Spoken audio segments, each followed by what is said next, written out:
Adulting, y'all, is wild.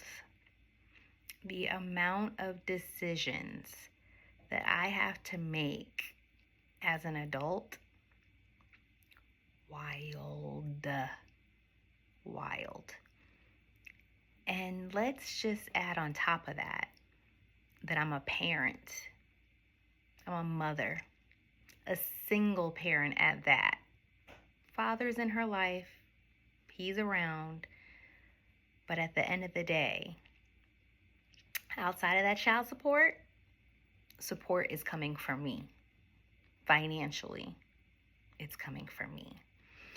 And I'm at the point where I'm like, ain't nobody coming to save me. It's all on me. And if I think about it too long, I might cry. For real.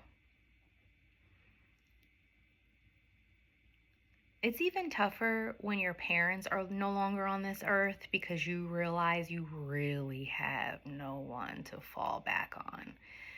There is no house for you to go home to if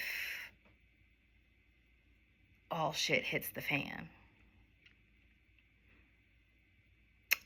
I'm blessed that I have a little change in my pocket, so I'm able to make some moves, but a bitch ain't rich, and that's what makes decisions harder, because you want to hold on to every single coin you have because you know it's all on you.